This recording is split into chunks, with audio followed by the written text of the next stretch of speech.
My fourth and final piece is from Christopher Durang's Laughing Wild Woman.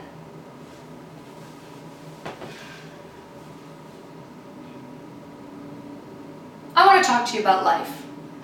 It's so difficult to be alive, isn't it? And to try to function.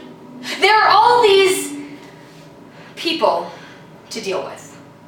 I wanted to buy a can of tuna fish at the supermarket the other day, and there was this person standing right in front of where I wanted to reach out and grab the tuna fish.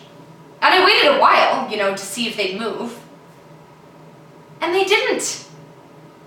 They were looking at the tuna fish too, but they were taking a real long time on it.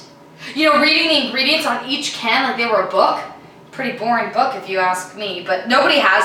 So they're looking at the tuna fish and they're taking a long while and I can't get to it. So I thought about asking them to move, but they just seemed so stupid to not have sensed that I wanted to get by them, that I had this awful fear that it would do no good. No good at all to ask them to move. They'd probably say something like, well, move when we're goddamn ready, you nagging bitch. And then what would I do?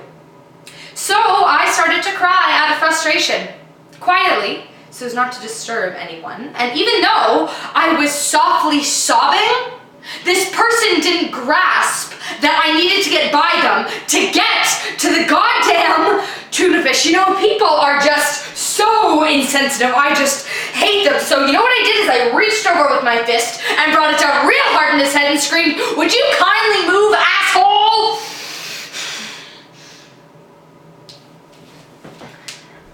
And the person fell to the ground and looked totally startled. And a child nearby started to cry, and I was still crying, and I couldn't imagine making use of the tuna fish now anyways, so I just yelled at the child to stop crying! It was drawing too much attention to myself. And so I ran out of the supermarket, and I thought,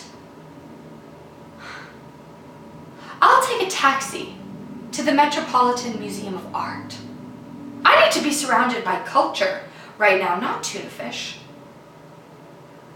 But how hard it is to hail a taxi. Thank you.